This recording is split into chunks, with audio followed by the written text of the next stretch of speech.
ദൈവജനമേ, നവംബർ ആദ്യ ഞായർ അഖിലലോക സൺഡേ സ്കൂൾ ദിനമായി ആചരിക്കുകയാണല്ലോ. ഈ അഖിലലോക സൺഡേ സ്കൂൾ ദിനത്തിനോടനുബന്ധിച്ച് ലോകമെമ്പാടും ദൈവവചനത്തെ പങ്കിടുവാൻ തക്കമുണ്ട് ലഭിച്ച അവസരത്തിനായി നന്ദി കരയറ്റുന്നു. വ്യത്യസ്തങ്ങളായ ജോലിസാഹചര്യങ്ങൾ നാം ഇപ്പം നേരിടുന്നത് സാമൂഹിക അകലവും മാസ്കും സാനിറ്റൈസറും എല്ലാം നമ്മുടെ ജീവിതത്തിന്റെ ഭാഗമായി മാറി. പുതിയ പുതിയ ശീലങ്ങൾ നമ്മുടെ ജീവിതത്തിന്റെ പാഠമായി മാറി. അധിക സമയം ഭവനത്തിനുള്ളിൽ തന്നെ ചെലവഴിക്കാനും കുടുംബ ബന്ധങ്ങളെ ഊട്ടി ഉറപ്പിക്കാനും സന്തോഷത്തെ പങ്കിടുവാനും ദൈവവചനത്തെ വായിക്കാനും പഠിക്കാനും നമുക്ക് സാധ്യമായി.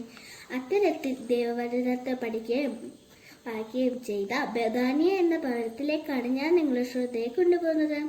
ലൂക്കോസിന്റെ സുവിശേഷം 10-ാം അധ്യായം 38 മുതൽ 42 വരെയുള്ള ഭാഗങ്ങളുമായുമ്പോൾ കാണുന്നത് ബഥാനിയയിലെ ഭവനത്തെ കുറിച്ചാകുന്നു.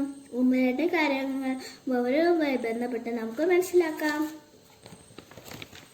കർത്താവിനെ തുറക്കപ്പെടുന്ന ഭവനം. യേശു കർത്താവിന് ഏറ്റവും ഇഷ്ടമുള്ള ഭവനമായിരുന്നു ബഥാനിയയിലെ ഭവനം. കർത്താവിന്റെ യേശുവിലേക്കുള്ള യാത്രാമധ്യേ വിശ്രമിക്കാൻ തക്കവണ്ണം തെരഞ്ഞെടുത്തത് ഈ ബഥാനിയയിലെ ഭവനമായിരുന്നു. യേശു കർത്താവിനെ ആദരിക്കുകയും ശുശ്രൂഷിക്കുകയും ചെയ്ത മാർത്തയും മറിയയും ലാസറും എടുത്തു പറയുന്ന വ്യക്തിത്വങ്ങളാണ്. അതുകൊണ്ട് തന്നെ ദൈവവചനത്തിന് അതിശിഷ്ടമായി ജീവിക്കുകയും പ്രവർത്തിക്കുകയും ചെയ്തവരാണ് ഈ പ്രിയപ്പെട്ടവരെന്ന് നമുക്ക് മനസ്സിലാക്കാം.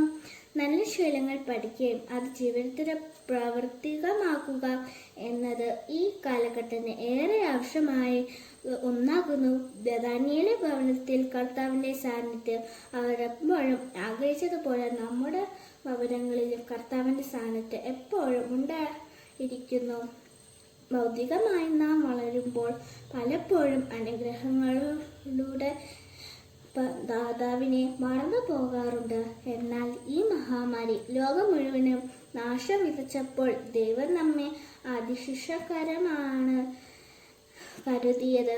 ദൈവവചനം വായിക്കുകയും കുടുംബമായി ഒരുമിച്ച് പ്രാർത്ഥിക്കുകയും വചനങ്ങളെ ധ്യാനിക്കുകയും ഒക്കെ ചെയ്തുകൊണ്ടാണ്